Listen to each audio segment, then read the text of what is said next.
Guess what's my top deck for Ritual and Magic?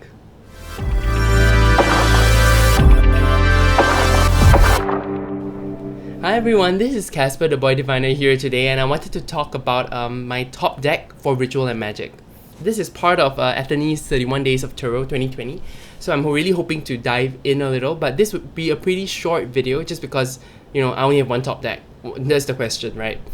Apart from that, if you really enjoyed this video, please leave a like and subscribe. It really helps me out. If you don't enjoy the video, leave a comment, let me know why.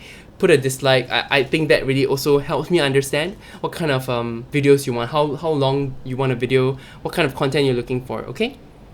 I think I rambled enough there. I also just wanted to mention that this is the second time I'm doing this video. I don't know why every time I work with the Spirit Keepers Tarot, which is, spoiler alert, the choice of today's deck, the top deck. Every time I work with this tarot deck, something happens with my electronics, and I don't know if it's magical, I don't know if it's just somehow me not setting things up every time I work with this deck, but it is what it is, okay? This is my favorite deck for magic and ritual work.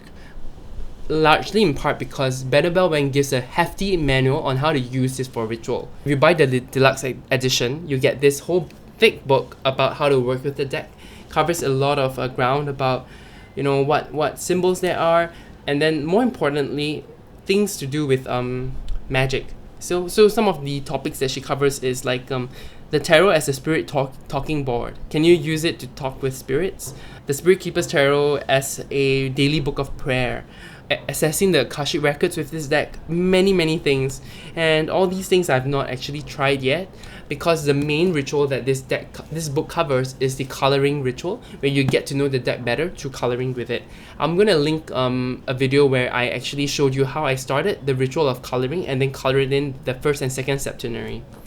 So far I've only colored the first two septenaries, and I'm planning to slowly go through to color the whole deck through this book. And some of the coloring is not the whole card, which might be a bit crazy. People do that. I know Astral Pasta does that. I'm just planning to color like the one symbol that calls out to me when I'm looking at the deck. Okay, the deck is lovely. I don't know what else to say. There are 3 significators that come with it. Most people cover this when they talk about the deck. The Initiate, the Seeker, which is the one I use most because I ask a lot of questions, and the Keeper. I only feel confident using the Keeper once I finish coloring, and that may take a while. My plan is to color this in, the whole deck in this book by June 2020. So fingers crossed that I can use the Keeper card by then. And yeah, what a beautiful deck. I did a walkthrough some time ago, so I'm gonna share that link as well. But one of the things I really love about this deck is the court cards. They, apart from the majors, the court cards really feel like angels. I'm not an angel lover, but this deck is a little different from the angels that I'm used to. A little less light and love, which scares me. I also mentioned that before about how, I don't believe things that preach light and love. I feel like darkness is always a more honest answer. And this deck is definitely not light. I've taken a break from using it to read just because sometimes the answers that it gives me is too real. It tells me things that I might not want to know, things that I might not be able to change. Having foreknowledge doesn't really lighten the blow.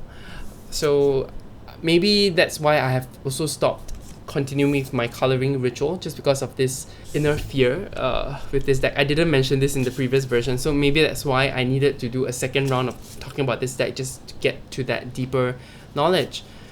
I mean, I've been busy with my mundane life recently. A lot of things have happened, so I have not done a lot of tarot things. I even have taken time off doing YouTube videos, which I deeply regret because I feel like it's really important to connect with my tarot practice.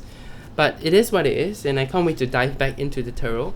And I have to say that this deck is the top deck for ritual and magic, partly because most of my other practices or rituals don't involve tarot. So I don't use the tarot for my rituals. I usually do some sort of sigil magic. It's more visual than anything, and it's all by myself, just drawing or creating a talisman, or making my magical oils. where sometimes I do use tarot cards, but I don't feel like there needs to be a specific tarot card. It needs to be more of depending on what I'm looking for. So if I'm looking for that sort of love energy, I might not use this deck. Even though there are some lovely images, I will probably use something from the Sakurai Beetle or something from the Stellar Tarot, where it's more gentle. So again, it really depends on what kind of magic I'm using or kind of ritual I'm doing before I decide on a deck. But why this deck is the top deck for me for ritual and magic purposes is because basically this book gives all the rituals and magic that I need to know to work with this specific tarot deck, and that's why this is my top one, because it comes with such a great resource. I hope my answer made sense. I hope this short video makes sense. I just wanted to give a quick honorable mention about a deck where I feel like can be used for magic and ritual, and it's the Stunning Tarot. Just because even though it's cut not really great, it doesn't have really super deep symbolism that I can notice compared to, for example, the Spirit Keeper's Tarot. But this deck is really super witchy. It feels witchy. It feels really pagan.